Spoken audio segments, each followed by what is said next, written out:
Texas A&M University-San Antonio starts a new program for students with intellectual disabilities. Find out more. The university dorms created a new system for residents to deal with the coronavirus. More on this later.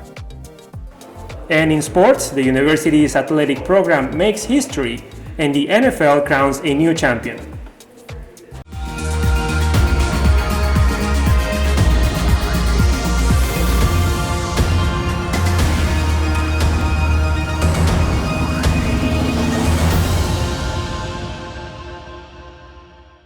Hello and welcome to Enlace. I'm Alejandro Diaz, outside of the library, where we look forward to bring you the latest in campus and community news. In campus news, there are a few more months of African American History Month, and A&M San Antonio is hosting art and history exhibits throughout this campus. There are 2 exhibits available till the end of the month. One is located on the first floor of the CAP building and features the history of Greenwood and the Tulsa Race Massacre. Another exhibit, hosted by the May Center, is from the National Museum of African American History and Culture and is displayed at the center and on the first floor of Classroom Hall. Go enjoy the exhibits and all the knowledge and history they have to offer before the end of the month. The university started a new transition program for students with intellectual disabilities with the help of a grant from the Federal Department of Education. Our reporter Katelyn Silva tells us more. Texas A&M University-San Antonio received a $2.1 million grant from the Federal Department of Education, which will help fund a new program for students with intellectual disabilities. 5 students from the Burleson School for Innovation and Education will be participating in this 18-month transition program known as THUCASA, the Transition University for Career Advancement and Successful Adulthood. Dean of College Education and Human Development at A&M San Antonio says that the program provides academic coaching and support for the students to succeed. It also provides a host of other support mechanisms like academic coaching and advanced life skills and transition planning for the students to be successful. Students with intellectual disabilities will gain access through this transition program to the tools needed in order to be successful beyond their college experience, which include joining the workforce. And it's transition planning for adulthood. So part of that is career and workforce. And so looking for internship opportunities where we're giving our students a chance to engage in the workforce, gain the skills they need, learn the communication skills, the employee skills, in order to be successful adults. The students will be taking 2 classes per semester, and upon completion of the program will earn a certificate along with the credits received or continue on to earn a college degree. Reporting for Enlace, Caitlin Silva. As COVID-19 cases have been rising in the San Antonio area, A&M San Antonio is closely monitoring positive cases that can impact the campus and community. The weekly update of positive COVID-19 cases the school provides shows that for the week of January 31st and February 6th, there were 2 cases, with 1 being a student and 1 an employee. This brings the total of the semester to 18. Also, as of February 10th, the school reports there are no students in isolation in Esperanza Hall. We'll bring you more updates in the following weeks. Before the spring semester started, the university dorms created a new system for residents in case they come in contact with the coronavirus. Garcia brings us more on this story. After this past winter break of being at home, students returned to the campus dorms in January. COVID cases have spiked after major holidays in the past, so Texas A&M University-San Antonio has created a new plan of action to help the residents. What's new this semester is if you were exposed and you need to go into quarantine, we have what they call MOUs, or memos of understanding, with a couple of hotels near the area. If for some reason you're feeling symptomatic or you have actually tested positive for COVID, then you go into what we call isolation. And isolation is in the residence hall. So we have rooms designated for students to be isolated. Students are provided a stipend if staying at the hotel for food and transportation, and Chartwell's meals if they stay in the isolated area in the dorms. With precautions like this, storm residents try to help take care of themselves and others. However, the virus starts to find its way around. A resident who recently quarantined at one of the hotels gave his experience on his stay. Being an actual, real isolated quarantine is quite different than probably what everyone else has been really doing, because people occasionally go out, but when you're really stuck in isolation, it really gets to your mental health. I remember by like the second or third day, I couldn't tell what day it was. I couldn't tell the time. It was very confusing. The only thing that kept my mental clock going was basically my online classes. And then once I finished those up for the week, it was just crazy, basically. After leaving isolation, Eggleston does not want to experience this again and advises everyone to be careful. For Enlace, this was Garcia.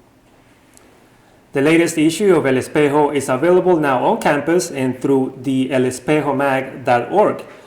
The magazine, produced in the fall semester, has the November 2020 election as the cover story and includes articles and personal essays focused on contemporary issues including activism for racial justice and the ongoing COVID-19 pandemic. The magazine, now produced every semester, provides students a hands-on learning experience. For more information, you can visit elespejomag.org. And after the break, the latest from the NFL, the new champion, and of course, the historic week for A&M San Antonio's athletic program.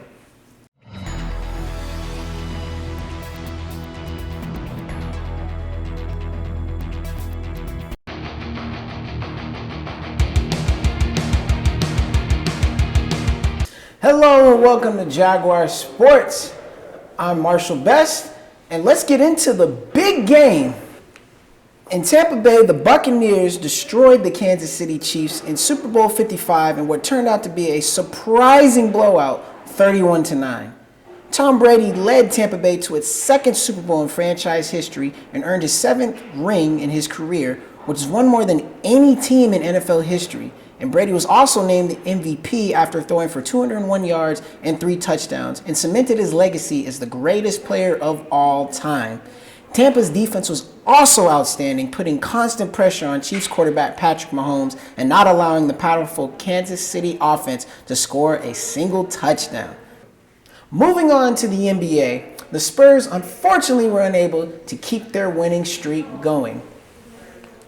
The Spurs fell to the Golden State Warriors 114-91.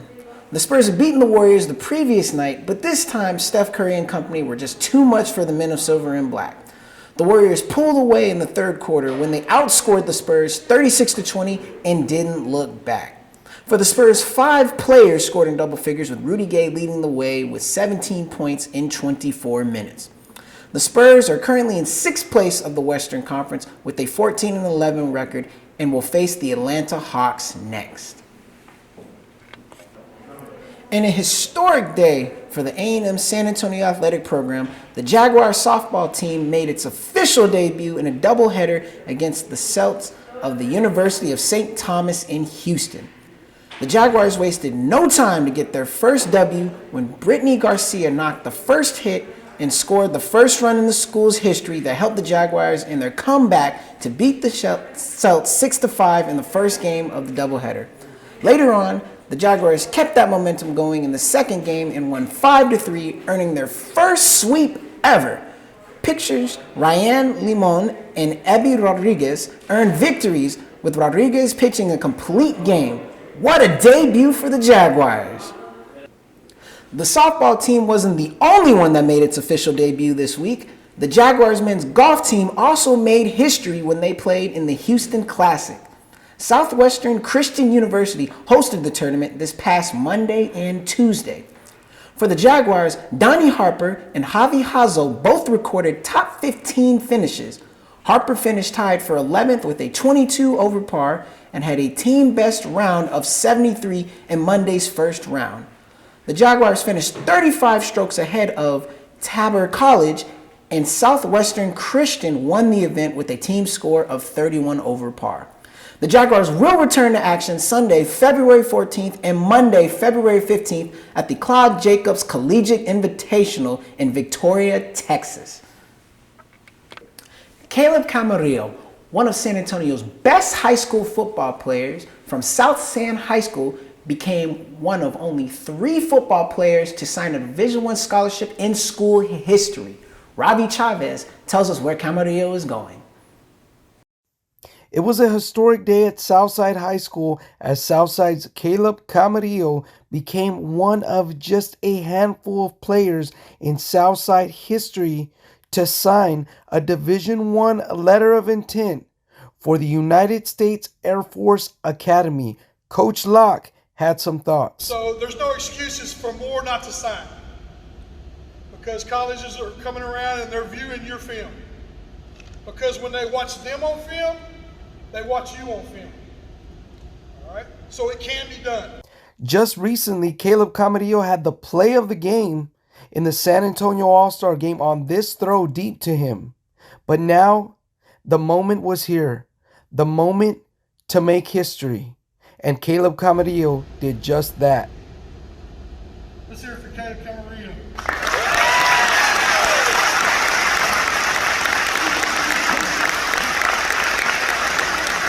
But like I said, when I first got the offer, it was shocking to everybody, just because you think of Southside, you really don't think of Division I football.